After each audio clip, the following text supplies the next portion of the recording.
తెలుస్తున్నాం. ఈ యొక్క 7వ మాసం చివరిలో ఉన్నాం. చివరి పునరుద్ధానం 7వ మాసం కాబట్టి మనం నేర్చుకుంటున్నామండి.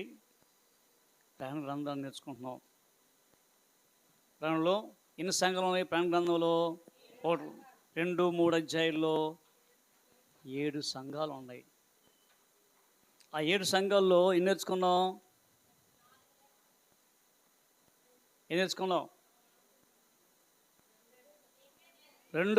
రెండు. అందులో అండి పెర్గం ఒకటి, రెండవది తుయతైరా నేర్చుకున్నాం. మరి ఉదయం ఉన్నాయా? ఎందుకంటే మనకు బుద్ధి కలగటానికి ఇప్పుడైనా మార్పు చెందండి, రక్షణ పొందండి. రక్షణ పొంది మరలా వెనుకంజి వేసినది కూడా తరుణమిస్తున్నాడు దేవుడు. కాబట్టి ఈ సమయంలో ఒకసారి ప్రయాణ గ్రంథం 2వ అధ్యాయము 8 నుంచి 4 వచనాలు మాత్రమే ఉంది అండి. గ్రంథంలో 2వ అధ్యాయము 8, 9, 10, 11, 12. ఇక్కడ స్ఫురణ సంఘం. ఏ సంఘం అంట? స్ఫురణ సంఘము. అందుకనే 7 సంఘాలలో అండి ఈ యొక్క అండి స్ఫురణ ఎన్నో సంఘం ఇది? 2వ సంఘము. 2వ సంఘము అండి 6వ సంఘము. దీంట్లో లోపాలు లేవు. చదివారా? మీరు గుర్తుపట్టారా? మనకెందుకు. కాబట్టి ఈ 2వ సంఘం నుండి నెపాలు లేవు. ఈ 2వ సంఘం నుండి అయ్యో నువ్వు ఇలాంటి వాడు కాదు అని లేదు. కానీ ఇక్కడంటే ఆ యొక్క స్ఫురణ అంటే ఏం తెలుసా? బోలము.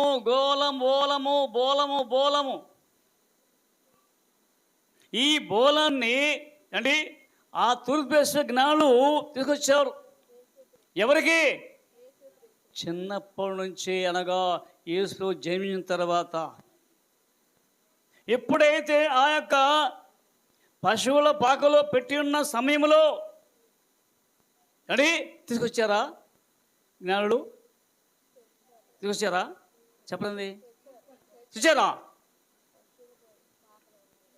ఇంటిలో ఉన్నప్పుడు, సత్రం ఉన్నప్పుడు కాదు. ఇంటిలోకి వెళ్ళారు. ఇంటిలోకి వెళ్ళి ఆ బాలును చూచి అంటే పూజించి అంటే తమ యొక్క పెట్టెలు విప్పి ఏమి చెప్పట? బంగారమును బోలము సాంబ్రాణి. అంటే చిన్నప్పుడే ఉండి ఆ బోలం అంటే ఏం తెలుసా? చేదు. బాల్యంలోందే అంటే చేదు తీసుకున్నారు. ఎవరు? యేసుక్రీస్తు. ముందుగానే జ్ఞానం తెచ్చారు చేదు. అలాంటి ఈ యొక్క స్ఫురణ ఈ సంఘం ఉండి, ఈ సంఘం అట క్రీస్తు శకము ఇవ్వండి. అంటే క్రీస్తు జన్మించిన తర్వాత క్రీస్తు శకము 132 అంటే 120 సంవత్సరం అంటుంది. యేసు ప్రభు ఎప్పుడు చనిపోయాడు? ఎప్పుడు చనిపోయాడు? 3.5 సంవత్సరం. అంటే 1వ శతాబ్దం ఇంకా కాల. అంటే 3.5 సంవత్సరాలు. అంటే ఇప్పుడు ఎన్ని? 120 సంవత్సరం. అంటే ఎన్ని సంవత్సరాలు? ఎంత? డెఫినెన్స్ ఎంత? ఇప్పుడు ఎప్పుడైతే యేసు ప్రభు జన్మించిన తర్వాత అంటే క్రీస్తు శకము 70వ సంవత్సరమున అంటే రోమా సామ్రాజ్యంలో టైటస్ అని రాజు. ఆ టైటస్ అని రాజు అంటే యూదులని మొత్తాన్ని చంపాడు. 6 లక్షల మందిని చంపితే, ఎవరు? క్రైస్తవులందరిని చంపితే ఆ యొక్క యెరూషలేము వీధిలో మోకాలు లోతు రక్తం ప్రవహించిందట. చూడండి, అంటే టైటస్ అలాంటి దుర్మార్గుడు. క్రైస్తవులు అంటే ఎంతో హింస హింస హింస. అందుకని ఉత్తర భారతదేశంలో ఎందుకండి చాలామంది క్రైస్తవులను పాస్టర్లను చంపుతున్నారు. అప్పుడెప్పుడో క్రీస్తు శకములో అంటే 70వ సంవత్సరంలో ఆ యొక్క టైటస్ అని రాజు చంపాడు. యూదులంటే అంత మంట ఎవరికి? దేవుని యొక్క బిడ్డలను ఎరగని వారు. అది ఇక్కడ క్రీస్తు శకము 120 సంవత్సరము నుండి 132 సంవత్సరాలు. ఎప్పుడంట 120 సంవత్సరం నుంచి 132 అంటే ఎంత తేడా? 12 సంవత్సరాలు. ఈ 12 సంవత్సరాలు జరిగిన ఈ యొక్క సంఘటన చూడండి, చదవండి 8 నుంచి. స్మరణలో ఉన్న సంఘపు దూతకు ఈలాగు వ్రాయము. మొదటి వాడును కడపటి వాడును ఉండి మృతుడై మరలా బ్రతికిన వాడు చెప్పు సంగతులు ఏమనగా చెప్పు అంటే మొదటి వాడును కడపటి వాడును అంటే అల్పై ఓమేగు నేనే, అది ఆది నేనే, అంతము నేనే. అయితే చాలామంది మృతుడైపోయాడు. అది ఆహాబు రాజు కాలంలో ఏమండి ఎప్పుడైతే అండి ఈ యొక్క ప్రవక్తలను చంపించింది ఎవరు? ఎంతమందిని?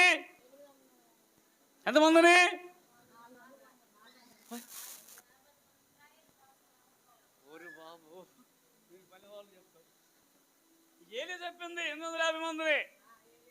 ఎవరిని? బయలు ప్రవక్తలను కాదు, దేవుని యొక్క ప్రవక్తలను చంపించింది ఎవరు? ఎందుకని? నేనిక్కడ ఆ సీయోను దేశం నుంచి నేను దేవతను తీసుకొచ్చాను.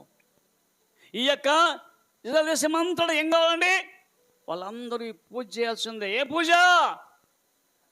బయలు పూజ చేయాల్సిందే. లేకపోతే ఇదిగో చంపేస్తున్న అందరినీ ప్రవక్తలను. అందుకనే ప్రవక్తలను అంటే ఒక వ్యక్తి దాచిపెట్టాడు. ఎవరితోనో ఓబజ్జా అండి 50 మందిని 100 మందిని గృహ పెట్టి సంరక్షిస్తున్నాడు. ఎవరి కాలంలో? ఆహాబు కాలంలోనే. ఆహాబు దగ్గరే ఉన్నాడు మంత్రిగా. ఎవరు? ఓబజ్జా. చూడండి ఏమండి అంటే స్టేవారుడు అంటే అంది గృహ నిర్వాహకుడు. ఈయన పోషిస్తున్నాడు, రాజుగారి మాట వింటున్నాడు. ఆ సమయంలో అందుకని ప్రవక్త చంపించింది. ఇప్పుడు అనుకున్నారు అందుకనే ఈ సభలో భయపడుతుంది. ఎందుకంటే అమ్మో ఒకవేళ అండి ఈ దినాల నుండి ఆ యొక్క దేవుడు చనిపోయాడు, అందుకనే ఆయన మృతుడయ్యాడా? లేదా ఏడి ఆయన ఉంటే ఏడి? అందుకే అన్నాడు ఇక్కడ ప్రాంగణంలో, అయ్యా నేను మొదటి వాడును కడపడి వాడును అంటే మృతుడునైతిని గాని మృతుడై మరలా బ్రతికిన వాడు చెప్పు సంగతి అంటే యేసుక్రీస్తుట. ఎవరు బ్రతికింది? ఆయనేనా? ఎప్పుడు లేచాడు? అందుకనే అక్కడ రాస్తున్నాడు. ఎక్కడా? అపోస్తల కార్యం రాస్తున్నాడు. అపోస్తల కార్యములోనే అయ్యా ఆయన తిరిగి లేచాడండి. ఆయన అదిగో చూడొకసారి 1 కొరింథీ పత్రిక 15వ అధ్యాయం 3వ వచనం నుండి 3 నుంచి 1 కొరింథీ పత్రిక 15:3. నాకు ఇయ్యబడిన ఉపదేశమును మొదట మీకు అప్పగించి తిని, అదేమనగా లేఖనముల ప్రకారము క్రీస్తు మన పాపముల కొరకు మృతి నొందెను సమాధి చేయబడెను లేఖనముల ప్రకారము మూడవ దినమున లేపబడెను. ఇక్కడ లేచాడట. ఈ సంగతి తెలియదు. ఎవరికి తెలియదు సంగతి? అదండి ఇస్రాయేలు తెలియదట. అందుకనే అక్కడ యెజబెలు చెప్పిన సంగతే, యెజబెలు చెప్పిన దాన్ని పూజిస్తున్నారు. కానీ అయ్యా మృతులనైతిని కానీ నేను మరలా బ్రతికి ఏం చెప్తున్నా నేను మృతుడై మరలా బ్రతికిన వాడు చెప్పు సంగతులేవనగా నీ శ్రమను. అయ్యా ఓ సంగమా అండి, ఓ స్ఫురణ, నీ శ్రమను దరిద్రతను నేను ఎరుగుదును. అంటే ఏంటంట, ఎప్పుడైతే శ్రమ ఎవరు కలిగిన శ్రమ, దేవుడు కలిగి ఉంటే అన్ని శ్రమలే మనకండి. దేవుడు కలిగి ఉంటే అన్ని ఆశీర్వాదం కావాలా మనకేమండి. ఇప్పుడు ఆ పక్కన పెట్టుకోండి, ఇది ఆయా శ్రమల పాఠశాల ఒక పక్క పెట్టుకోండి, ఒకటేమో ఆశీర్వాద పాఠశాల. దేనికి వెళ్తారు ఎక్కువ? శ్రమలు.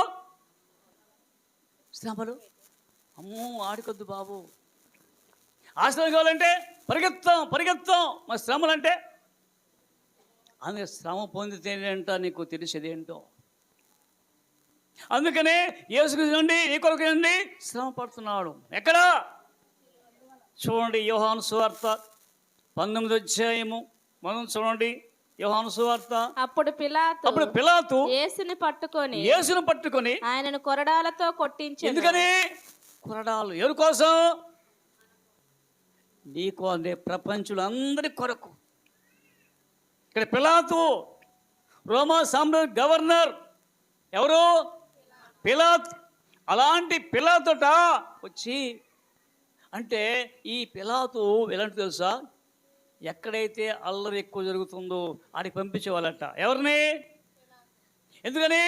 ఎంబడి తీసుకున్న డిసిజన్ అంటే తీర్మానం చేసుకున్నాడు, రే ఈయన కొట్టాలని చంపాలా అలాంటి వ్యక్తి అట. ఎవరు?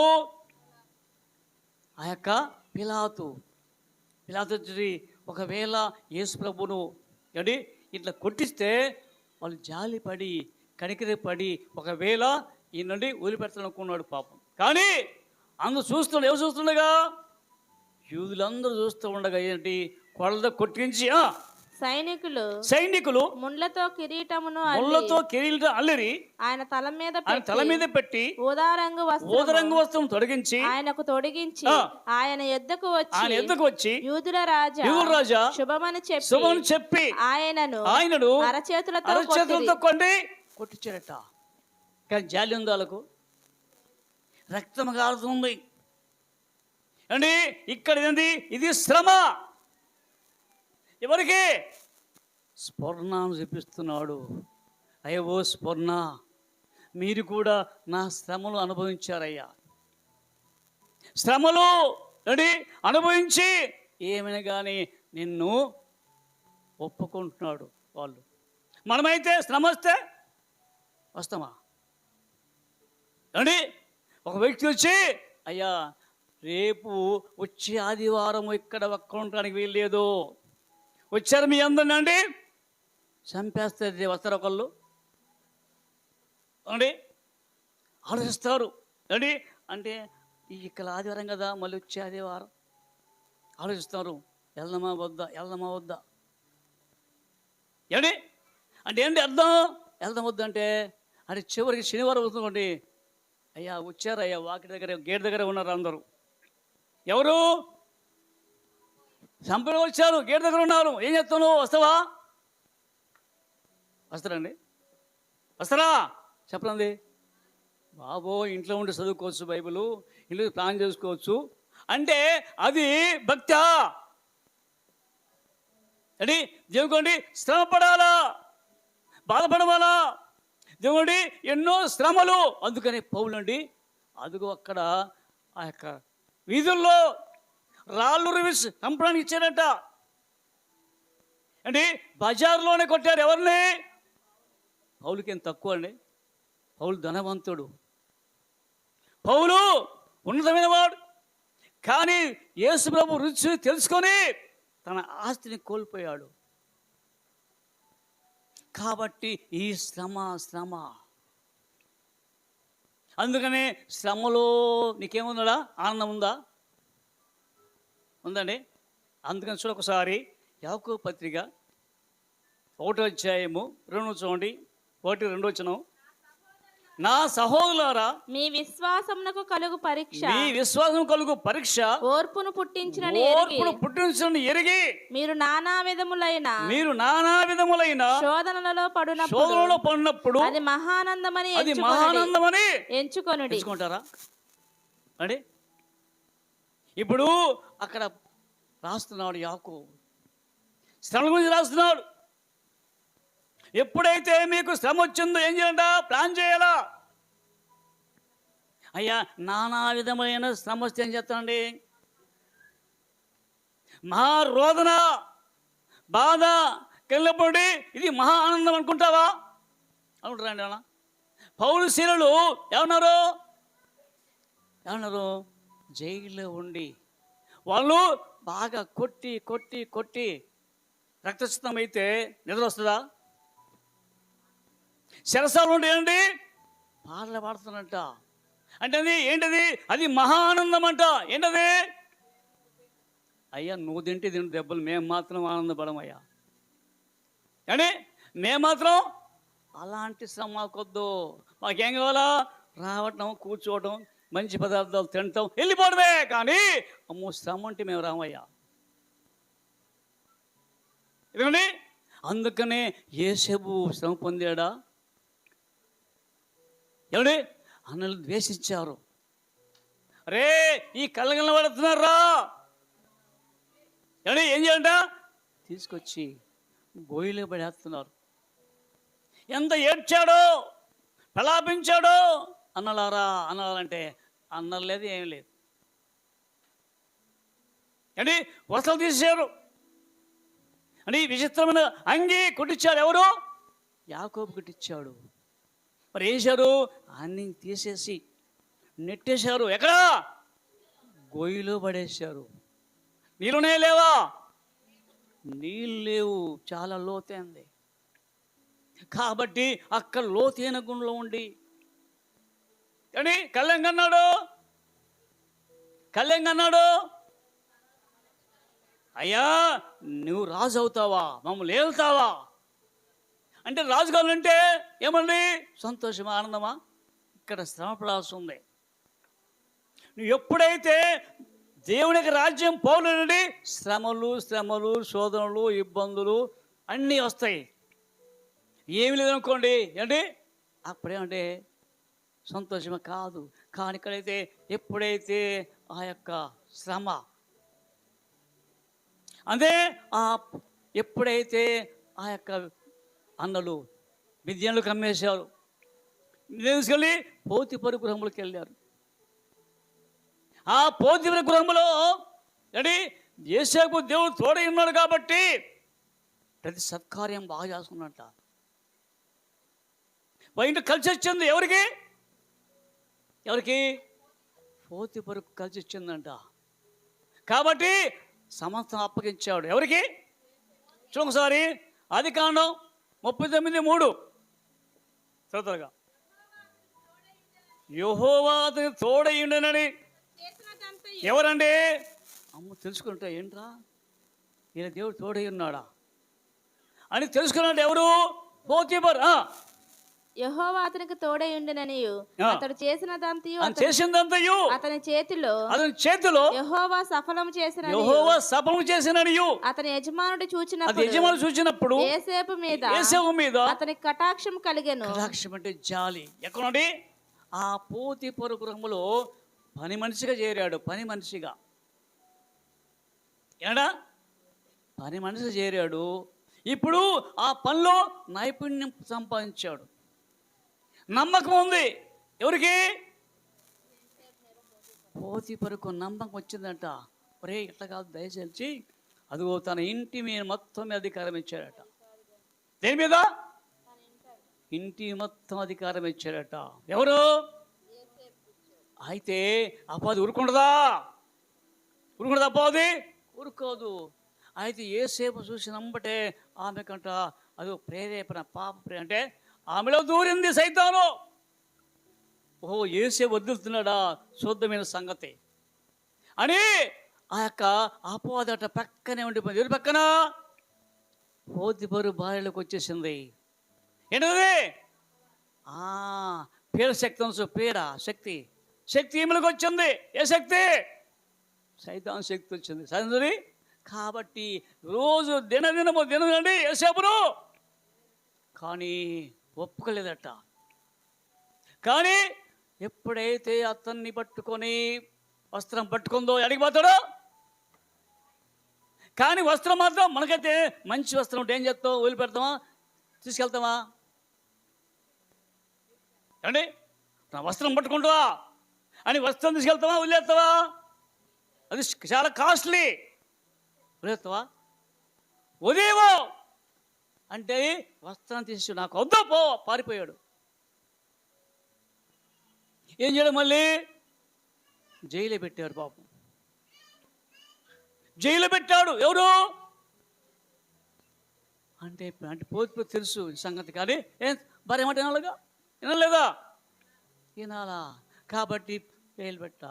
అప్పుడు జైలు దేవుడట కృపించాడు. ఏమండి, ఆ జైలు అందరి మీద అధికారం ఇచ్చాడట. ఎవరు ఇస్తారా? నిన్న కాక మొన్న వచ్చిన నిలబెడితే ఎట్లుంటుంది చెప్పండి? మేము తక్కున్నారు. ఒక దగ్గర వచ్చి అయ్యా నువ్వు చెప్పు వాళ్ళకు వాక్యం అంటే ఎట్లుంటుంది? బజార్లో ఉన్నవాడిని ఆ యొక్క అడుక్కున్న అందుకు వచ్చి నిలబెడితే ఎట్లుంటుంది? ఎట్లుందండి? ఇప్పుడు ఈడేంది నాకు చెప్తాడు వీడు. అదో అప్సయ్య. ఎవరి మీద? ఎవరి మీద? నా మీద. నువ్వు పెడతావా? ఇంతకాలం ఉంటే మేము నువ్వు వారు దొరికింది నీకు ఎగ్గొడతాం. కానీ ఇక్కడైతే ఎప్పుడైతే అక్కడ కళ్ళు చెప్పే బావ అని చెప్పే వ్యక్తిగా ఉన్నాడు, అప్పుడు రాజు పిలిచాడు. అంటే ఇక్కడ ఎప్పుడైతే ఉన్నాడో ఈ స్టోరీ అంత తెలుసు. చివరిక అదిగో దేవుడట కృపించి కళ్ళభావం చెప్పిన తర్వాత ఆ పోతిఫరట సింహాసనం ఇచ్చాడు. చూడండి ఒకసారి ఆదికాండం 40వ అధ్యాయం చూడండి.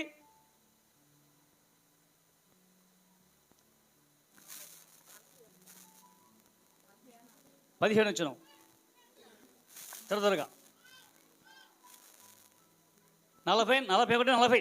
మరియు ఫరో చూడుము ఐగుప్తు దేశం అంతటి మీద నిన్ను నియమించి ఉన్నాడు యోసేపుతో అని చెప్పాడు. మరియు ఫరో తన చేతినున్న తన ఉంగరము తీసి చూడండి ఎంత ఆద్యంతగా చేతి ఉంగరం ఆధిక్యత ఎవరికి ఇదిగో ఎంత ఆధిక్యత.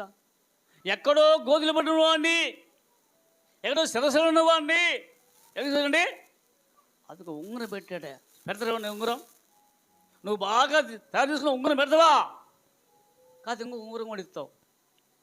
ఇక్కడంది తన యొక్క చేతి ముద్ర కలిగిన ఉంగరాన్ని ఇస్తున్నాడు. చూడండి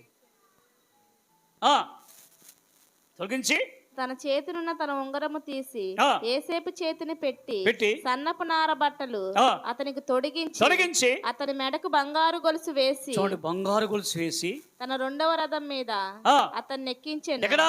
పక్కన కూర్చోబెట్టుకున్నాడు. కూర్చోబెట్టు ఎవరన్నా అని ఎన్నికైనా వచ్చి పక్క కూర్చుంటారా? అని దేని పట్ల అని క్రీస్తును కలిగి ఉంటే నేను కూర్చోబెట్టుకుంటాడు తన పక్కనే. జయించిన వారికి మాత్రము తన యొక్క తండ్రి రాజ్యములో ఏమడా తన తండ్రి రాజ్యం కూర్చుని పెట్టుకుంటున్నాడు. ఎక్కడా? ఆ సంఘములోనే. కానీ ఇన్ని శ్రమలు ఉన్న తర్వాత అన్నలు వచ్చారు పాపం, బెక్కం వేసుకున్నారు అంటే చూసి గుర్తుపట్టాడు. ఎవరు? గుర్తుపట్టి రే మీరు వేగుల వారు అయ్యా కాదయ్యా, మేము ఒక తండ్రి కుమారులం అయ్యా, మా తండ్రి అక్కడ కానాల్లో ఉన్నాడు, మేము 12 మంది, ఒక లేడు ఉన్నాడు ఆయన ముందే అంటే చచ్చిపోయాడు. ఒకడేమో ఆ తండ్రి దగ్గర ఉన్నాడు, నేను 10 మంది వచ్చామయ్యా, ఒక లేడు ఉన్నప్పుడు ఆయనకు దుఃఖం వచ్చిందట. ఎవరికి? ఎందుకని? నేను బ్రతుకుంటూ చచ్చిపోయానట. ఎంత ఏడ్చాడో, పక్క వెళ్ళి ఏడ్చాడు. మీరు వేగులవారు లేదు, మీరు జైలు పెడతా, ఆమెను తీసుకురా, చిన్నండి అన్నావు కదా, చూసుకురా అండి, వచ్చేదాకా నువ్వు జైల్లో వస్తుంది. ఎవరిని పెట్టాడు? షిమియోను జైలు పెట్టారట. అండి ఎప్పుడైతే వచ్చారో చూసిన తర్వాత తీసుకొచ్చారో అప్పుడట యేసేపట, ఇదిగో మీ సౌలు వచ్చారంటే, ఇదిగో ఇంటికి పంపించు. ఊరికి మంచి ఆటను కోసారట. ఎవరు? యేసేపు ఆటను కోయించాడు. ఎవరికి? అందరం కోయించి ఇంటికి తీసుకెళ్ళండి వాళ్ళని. వీళ్ళు భయపడుతుంది, అమ్మో ఇంటికి అంటే గోండు సంచులు డబ్బులు వేశారు. ఎవరు? యేసేపు వేపించాడు. అమ్మో మనకు తెలిసిందే మన సంగతే. ఏ సంగతే? మా సంగతి తెలిసిందేమో, అందుకనే ఇంటికి రమ్మంటున్నాడు. భయపడదంట. వచ్చాడు అండి. అక్కడ ఎందుకు చేశాడు? అయ్యా మీకు ఎందు అంటయ్యా, ఆ రాజుగారు మీకు ఎందుకు చేశాడు? మాకెందు అయిందయ్యా, మేము ఎదిగి లేని వారం కాబట్టి. చూడొకసారి ఆదికాండం 45 మంది నుంచి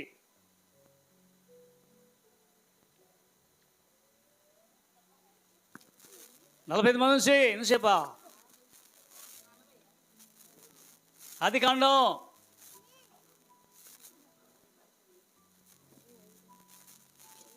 45 మొదలు నుంచి ఆదికాండం. అప్పుడు యేసేపు తన యొద్ద నిలిచిన వారందరి ఎదుట తన్ను తాను అణుచుకొన జాలక నా యొద్ద నుండి ప్రతి మనుషుని వెలుపలికి పంపివేయుడని. అయ్యా వాళ్ళు మాత్రం లోనకి వచ్చాడు. నా దగ్గర మీరు అందరూ వెళ్ళిపోండి, ఐగుప్తు అందరూ వెళ్ళిపోండి, పంపివేయుడని బిగ్గరగా చెప్పాను. యేసేపు తన సహోదరులకు తన్ను తాను తెలియచేసుకున్నప్పుడు ఎవరును అతని యొద్ద నిలిచి ఉండలేదు. అతడు ఎలుగెత్తి ఏడవగా ఐగుప్తీయులు ఫరో ఇంటి వారును వినిరి. ఎందుకని ఏడ్చాడు? ఏడ్చాడండి. వాళ్ళు చూసి ఏడ్చారట. అంటే అయ్యా ఆనాడు మీరు నన్ను గొయ్యిలు పడేశారు కదా, ఎంత ఏడ్చానో, ఎంత ప్రలాపించానో అని ఏడ్చి అనుసుకోలేక పక్కెళ్ళి ఏడ్చాడట. అప్పుడు యేసేపు నేనే యేసేపును, నా తండ్రి ఇంకా బ్రతికి ఉన్నాడా అని అడిగినప్పుడు అతని సహోదరులు అతని సముఖమందు తొందరపడి అతనికి ఉత్తరం ఇయ్యలేకపోయిరి. అంతటి యేసేపు నా దగ్గరకు రండని తన సహోదరులతో చెప్పినప్పుడు వారు అతని దగ్గరకు వచ్చిరి. అప్పుడు అతడు ఐగుప్తునకు వెళ్ళినట్లు మీరు అమ్మివేసిన ఐగుప్తుకు వచ్చినప్పుడట మీరు అమ్మేశారే, మీ సహోదరుడైన యేసేపును నేనే అయినను నేను ఇక్కడికి వచ్చినట్లు మీరు నన్ను అమ్మివేసినందుకు దుఃఖపడకుడి, అది మీకు సంతాపం పుట్టింపనీయకుడి. ఏడుస్తున్నారు. ఎవరు ఏడ్చేది? అన్నలు ఏడుస్తున్నారంట. అన్న ఏడుస్తున్నారు. దుఃఖపడద్దు, దేవుడు పంపించాడయ్యా, లేకపోతే నేను రాజు అవుతానా. కాబట్టి ఇప్పుడు శ్రమ పడితే ఏమైందంట?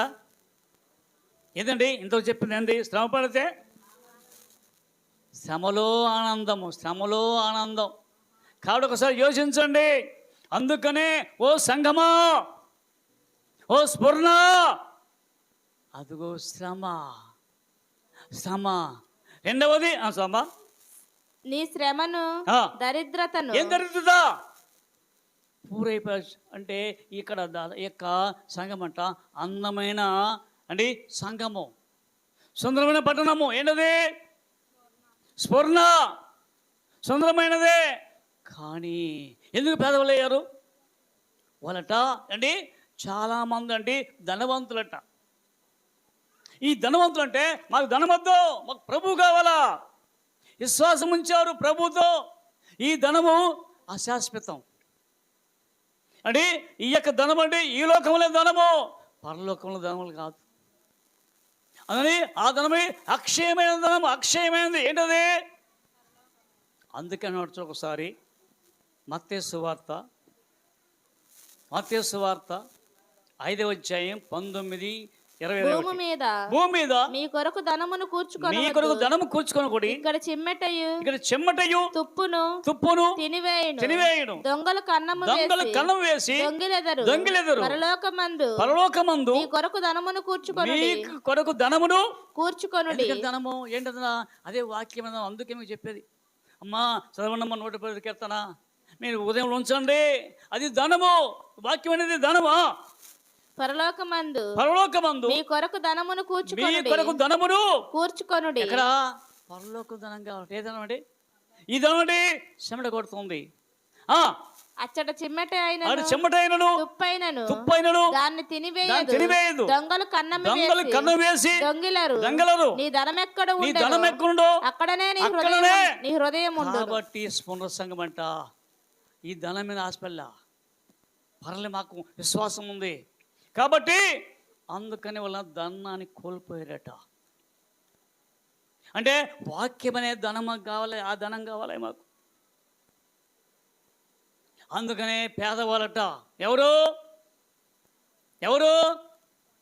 ఎవరండి? స్ఫురణ. మరి నీవు నేను ధనవంతులం కావాలి, గొప్పలం కావాలా, అదేనా ఈ లోకంలో. అందుకనే చూడండి యాకోబు పత్రిక 2:5, సహోదరులారా చూడండి, నా ప్రియ సహోదరులారా ఆలకించుడి. ఈ లోక విషయములో దరిద్రులైన వారిని, ఈ లోక విషయంలో దరిద్రులైన వారిని విశ్వాసమందు భాగ్యవంతులుగాను. ఎప్పుడు? విశ్వాసమందు భాగ్యవంతులు. అందుకనే లూకాసు వార్త 16:18 ఇద్దరున్నారు ఇక్కడ. ఏమండి? ధనవంతుడు లాజరు లాంటి వాడు ఈ లోకంలో దరిద్రుడు, కురుపులు అని. అక్కడ ధనవంతుని ఇంట వాకిట ఉన్నాడు. కురుపులు, రక్తములు అని, కురుపుల నుండి రక్తం కారుతుంది, కుక్కలు వచ్చి ఏంటది? ఎవరితోనో పేదవాడు. మరి ధనవంతుడు ఓదరంగ వస్త్రం తెచ్చుకొని, సనపర వస్త్రం తెచ్చుకొని ప్రతిరోజు సుఖము అంటే కష్టం తెలియదు ఎవరికి? ఇప్పుడు చెప్పండి మరి ఏదంట? ఇప్పుడు ఏమయ్యారు వీళ్ళు? అందుకని అలాంటి ధనవంతులట ఆ కాలంలో అండి క్రీస్తకము 112 సంవత్సరంలో అక్కడ ఆ యొక్క స్వర్ణ సంఘానికి వచ్చి చాలామంది ఇచ్చారట. ఈమె ధనవంతులు అని చెప్పి వాళ్ళు ధనంతో దోసుకొని 50 లక్షల మందిని చంపేశారట. ఎంతమందిని? అదే 50 లక్షలు చచ్చిపోయిన కాదు నమ్మకం ఉన్నారు. ఎవరండి? మేము మాత్రం వదిలిపెట్టామండి, మేము మాత్రము దేవుని విడిచిపెట్టాం. అందుకని అండి ఆ యొక్క పోలికారిని అనేవాడు వ్యక్తి అట 86 సంవత్సరాలు. అయ్యా అక్కడ మార్కిస్ అనే వ్యక్తి, ఇది చరిత్ర అంటే మార్కిస్ అనే వ్యక్తి, నువ్వు నమ్ముతావా యేసు ప్రభును? వదిలిపెట్టు, లేకపోతే దుబాయ్ కాల్ చేస్తా. ఎవడు? సైన్యాధిపతి. ఆ సైన్యాధిపతి వచ్చి కాల్ చేస్తా. యేసు ప్రభు నమ్ముతావా? అయ్యా మీరేమన్నా చెయ్యి, ఇంతవరకు నాకు 86 సంవత్సరాలు, నేను దేవుని వదిలిపెట్టాను. అతిసాక్షణ పర్లేదు, శ్రమణ పర్లేదు అంటే అతనట అండి ఆ యొక్క గన్ను తీసుకొని కాల్చాడు. శిక్షణ రహితంగా అంటది అదండి. ఎప్పుడే కాల్చి చచ్చిపోయాడు. కానీ నే మాత్రం యేసు ప్రభువును విడిచిపెట్టను. అలాంటి వాడు అంటే ఆ సంఘంలో ఉన్న వ్యక్తి అంటే ఈయన పోలికారిని అనేవాడు. సంఘంలో ఉన్న వ్యక్తి విశ్వాసిగా ఉన్నాడు అంటే అలాంటి విశ్వాసం నుండి స్థిరంగా ఉన్నాడు. అందుకనే ఇక్కడ ఎప్పుడైతే శ్రమైన కానీ బాధ అయిన కానీ అంటే ఇక్కడ అయ్యా నీ శ్రమను నీ దరిద్రను నేను ఎరుగుదు నా సమ్మ అయినడు నీవు ధనవంతుడవే. తాము యూదులు చెప్పుకొనొచ్చు, యూదులు కాక సాతాను సమాజపు వారు అనేది. అయ్యా ఎవరండి? మేము అంటే మేము యూదులమండి అంటే చాలా సంవత్సరాలు ఈ లోకంలో శివరదిన మేము కూడా ప్రయత్నిస్తాండి. బాధ మాత్రం బాగా చెప్తారు. ఎవరు? వచ్చిన తర్వాత ఆ యొక్క అంటే దేవుని యొక్క బిడ్డలు కాదు, యూదులు కాదు. యూదులు కాకనే అపోస్తల వేషం వేసుకుంటారు. ఏ వేషం అండి? అపోస్తల వేషం. డ్రెస్ వేసుకుంటారు అంటే తెల్ల అంగి కింద వరకు అంటే అంగి, బెల్ట్ పెట్టుకుంటారు అంటే పైన పాక పెట్టుకుంటారు, వచ్చి మేము యూదులమేనండి అని వీళ్ళు ఏరంటే వారట దొంగ అపోస్తులు. చూడొకసారి 2 కొరింథీ పత్రిక 11-13 చూడండి. 2 కొరింథీ పత్రిక 11 అధ్యాయము 13 వచనం. ఏలయనగా అట్టివారు క్రీస్తు యొక్క అపోస్తుల వేషము ధరించుకున్నవారై ఉండి. అపోస్తులు అంటే అపోస్తులు అర్థం ఏంటి? పంపని వారు. దేనికోసం? సువార్త కోసం. అంటే అపోస్తుల వేషం వేసుకొని అపోస్తుల వేషము ధరించుకుని వారై ఉండి దొంగ అపోస్తులు. ఎవరండి? దొంగ అపోస్తులట. అంటే దొంగలండి అవి దోసుకునేవారట. దొంగ అపోస్తులు అంటే ఎవరు అండి? దొంగ అపోస్తులను మోసండది అక్కడ దొంగలు అంట. అంతే తీవ్ర దొంగలు వేషం వేసుకొని వచ్చారు. మేము కూడా మీ వాళ్ళమేనండి అండి. మేము కూడా ఏదో దూరదర్శనం ఇచ్చామండి మేము. అందుకనే యెహోషువ దగ్గరికి వచ్చాడు వేషం వేసుకొని. తెలుసా ఎవరు వచ్చారు? వేషం వేసుకొని వచ్చారంట. చిరిగిపోయినా అండి వస్త్రాలు ధరించుకొని భక్ష్యములు ఎప్పుడో ఎండిపోయిన భక్ష్యం తీసుకొచ్చి, అయ్యా మేము దూరదేశం వచ్చామయ్యా. ఎప్పుడన్నా విన్నారైనా వినలేదా? మనకేం తెలుసు? చదివితే కదా, ఎంతో చదివితే కానీ తెలియదు మనకు. ఏంటి వచ్చి అంటే నమ్మాడు పాపం యెహోషువ. నమ్మి వాళ్ళు ఏంటంటే చేర్చుకున్నాడు. సంతోషం. అంటే ఎందుకని? యెహోషువ యుద్ధం చేస్తున్నాడు. హాయి పట్టణాన్ని జయించారు. ఎవరు? అంతకుముందు ఓడిపోయారు, జయించారట. ఆ పక్కన అండి అనేక దేశాలు ఉన్నాయట. ఒరే బాబు వీళ్ళతో పెట్టుకుంటూ కుదరదు, మనండి వేషం వేసుకుందాం. ఏ వేషం అండి? అదే దొంగ పోస్తుల వేషం అట. ఈరోజు నుండి వేషం వేసుకోండి, బైబిల్ పట్టుకో, మంచి కొత్త బైబిల్ తీసుకొచ్చి, అయ్యా మీకు బైబిల్ ఇస్తాను రండి, మంచి గోల్డ్ బైబిల్. వెళ్తావా? ఇస్తావా? తీసుకుంటావా? గోల్డ్ బైబిల్ అంటే తగ్గుతుంటారా అండి? ఏమన్నా మీకు గోల్డ్ బైబిల్ ఇస్తాను, చూడండి ఇదిగో బైబిల్, ఇది తీసుకుంటే మీకు వాక్యం చెప్తారు రండి. చాలామంది సమకూర్చండి దూసుకొని పోవటానికి. కాబట్టి దొంగ పోసులట. అంటే ఇక్కడ యూదులు కాక మేము యూదులమండి అంటే బాహ్యానికి యూదులు కాదండి. బాహ్యమైన సున్నతి వేరు. బాహ్యం అంటే ఉంది, బాహ్యం అంటే ఉంది అంటే కనపడదు కాదు, చాలు. కనపడకుంటే మనకు చాలు. బయట కాదు, కనపడు. వేషం వేసుకొచ్చండి. వేషం వేసుకుంటే ఏంటండి? అయ్యే రాజు అంటే రాజులాగానే ఉంటాడు, కానీ లోపల దుర్మార్గ పనులు. కాబట్టి ఆలోచించేయండి. అందుకని ఈ సంఘమట అలాంటి వారు కాదు. వెళ్ళేవారి దొంగ పోస్తులు, దొంగలని ఆ యొక్క యూదులను నమ్మరట. కాబట్టి వచ్చి సమాజం ఎక్కడన్నా సమాజం అంటుంది,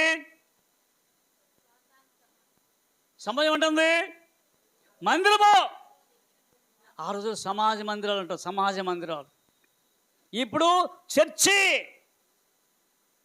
ఆలోచండి. కాబట్టి అందుకనే మన హృదయమనే మందిరం దగ్గర తట్టుతున్నాడు ప్రభు. కానీ ఇప్పుడైనా మనము నమ్ముతావా? కాబట్టి ఇది చెప్పాలంటే 3 గంటలు పట్టుద్ది, మనం కూర్చోలేము. వచ్చే వారం మళ్ళీ కంటిన్యూ చేద్దాం. కాబట్టి యోచించండి. ఏంటి ఇక్కడ? ఎందుకంటే ఆ స్ఫురణ బోలము అంటే చేదు. ఎందుకంటే ఆ చేదు తీసుకొస్తుంది ఎవరండి? ఒక్కసారి చూద్దాం. లూకా సువార్త 2వ అధ్యాయము 40 వచనం. ఆయన వారితో మీరు శోధనలో ప్రవేశించుకున్నట్లు ప్రార్థన చేయడం చెప్పి వారి యొద్ద నుండి రాతివేత దూరము వెళ్ళి మోకాల్లోని తండ్రి ఈ గిన్నె నా యొద్ద నుండి. ఏంటది? అదే చేదు. అయ్యా నన్ను మారానండి. ఎవరామె? ఎందుకంటుంది?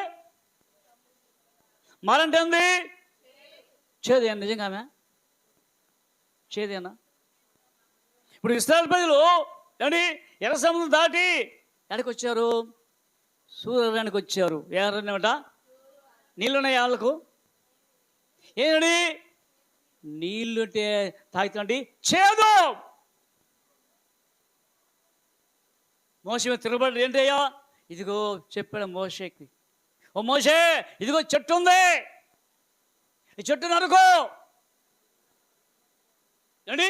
ఆ చెట్టు నరికండి, నిలవేయి. ఏంది ఆ చెట్టు అంటే యేసుక్రీస్తు అనే ఆ వృక్షము.